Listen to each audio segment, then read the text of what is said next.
ٹھیک ہے یار، وہ دوستی کیا جس میں ایک دوسرے کی مدد نہ ہو، ہے نا؟ ایسے کچھ دلال بنتے ہیں نا، ہنسنے کی بات نہیں ہے۔ میرے جملے غلط ہیں، مجھے اگر میرے جملے الحمدللہ غلط نہیں ہے، اگر تلخ ہیں تو مجھے آپ معاف کریں۔ اس سے گھر لٹ رہے ہیں ہمارے، گھر تباہ ہو رہے ہیں ہماری بیٹیوں کی آبرو لٹ رہی ہے، کس کو جا کر کے کہے؟ بہت سارے لوگ ہیں جو بیچارے سر اٹھا کے چلنے کے قابل نہیں رہ گئے، بیٹیوں کی جوانی لٹ گئی ان لڑکوں کی منچلے پن کی وجہ سے۔ ہر بندہ مجنون بننا چاہتا ہے، کیا بنا رکھا ہے، کیا حالات بنا رکھے؟ مسلمانوں ایک تم ہی تھے کہ ہندوستان میں تم نہ مسجد بنانے آئے تھے نہ مدرسے بنانے آئے تھے۔ پہلی مرتبہ جب تم آئے تھے تو صرف ایک عورت کی آبرو کی حفاظت کے لیے آئے تھے، اور تمہارے تقدس سے متاثر ہو کر لوگ کلمہ پڑھتے گئے، مسجد مدرسے بنتے گئے۔ تم دوسروں کی بیٹیوں کی عزت کے محافظ تھے، آج تم محلوں کی بیٹیوں کی عزت کے دشمن بن گئے۔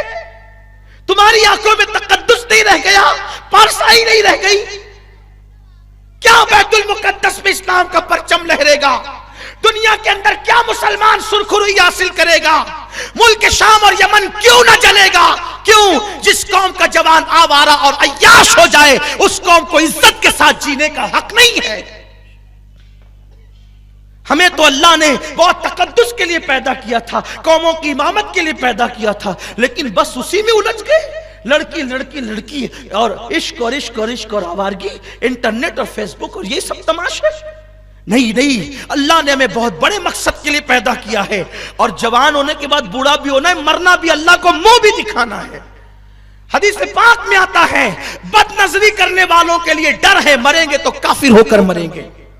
نگاہوں کی حفاظت کرو، نگاہوں کی حفاظت کرو۔ میرے نبی فرماتے ہیں صلی اللہ علیہ وسلم، جو کسی خوبصورت عورت کسی کو گناہ کی دعوت دے اور یہ سوچ کر کہ اللہ دیکھ رہا ہے، وہ چھوڑ دے اور وہاں سے ہٹ جائے، اللہ اس کی مغفرت فرما دیتا ہے اور بے حساب اللہ اس کو جنت عطا فرمائے گا۔ عرض کر رہا تھا، اس جوان نے کہا ٹھیک ہے میں تیری مدد کروں گا۔ کیا ہوا؟ وہ جاتا مسجد میں نماز پڑھتا، امام کو لے کے بیٹھ جاتا، الجھائے رکھتا، مسئلے مسائل پڑھتا۔ کئی دن گزرے، ایک دن اس کو احساس ہوا یار میں غلط کر رہا ہوں، مسجد کے امام کے ساتھ میں غلط کر رہا ہوں کہ میں ان کو پکڑے رہتا ہوں، میرا دوست وہاں جا کے پتہ نہیں کیا کرتا ہوگا۔ اس نے امام سے کہا حضرت معاف کرنا، میں نہ نمازی ہوں نہ مجھے علم سے کوئی دلچسپی ہے، میرے دوست کو آپ کی بیوی سے اس کا دل لگ گیا، اور اس نے مجھے کہا کہ میں آپ کو الجھاؤں، اور میں آپ کو الجھاتا رہا اور مسئلے مسائل میں پھنساتا رہا، اور وہ آپ کے گھر جا کے پتہ نہیں کیا کرتا رہا، حضرت مجھے معاف کر دیں، میں نے بہت بڑی غلطی کی۔ یہ بات سننے کے بعد امام کو کیا ہونا چاہیے تھا؟ غصے میں اس کی آستین چڑھ جانی چاہیے تھی، یا اس کا پریشر بڑھ جانا چاہیے تھا، یا اس کی آنکھیں لال ہو جانا چاہیے تھا۔ کیسا بیچارہ امام تھا، وہ مسکرانے لگا، ہنسنے لگا۔ وہ اس کو حیرت ہوئی، امام صاحب اتنا بڑا حادثہ سن کے آپ مسکرا رہے؟ امام نے کہا اللہ کے بندے، میرے گھر میں میری ایک بوڑھی ماں اور میرا بوڑھا باپ ہے، میری تو ابھی تک شادی نہیں ہوئی ہے، جب میری شادی نہیں ہوئی تو میری بیوی کہاں سے آئے گی؟ جب میری شادی ہی نہیں ہوئی تو میری بیوی کہاں سے آئے گی؟ اور میری کس بیوی سے تیرے دوست کا دل لگ گیا؟ میں تو کنوارا ہوں، ابھی تو ڈھونڈ رہے ہم لوگ شادی کے لیے۔ تو فوراً اس کے دماغ کی بتی جلی، ارے اگر امام صاحب کی شادی نہیں ہو تو یہ جاتا کہاں تھا؟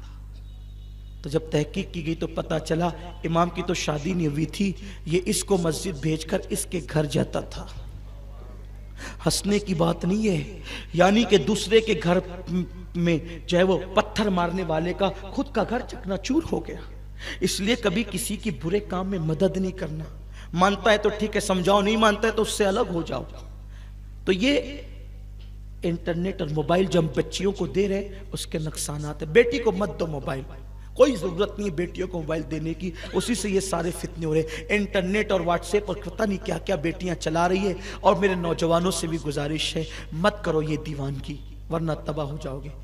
ایک اہم بات اور، ہم بیٹیوں کو اسکول اور کالج بھیجتے ہیں، میں انکار نہیں کرتا، بیٹیوں کو بالکل اسکول بھی پڑھاؤ، کالج بھی پڑھاؤ، جہاں تک پڑھا سکتے ہو پڑھاؤ، لیکن یہ تدبیر کرو کہ بیٹی کو اسکول تک پہنچانے کے لیے تم خود جاؤ اور اس کو اسکول کے گیٹ سے لاؤ گھر تک، اکیلے بیٹیوں کو کہیں مت جانے دو۔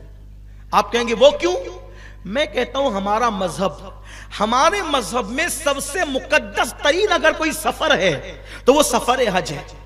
اس سے مقدس سفر ہمارے مذہب میں ہے ہی نہیں.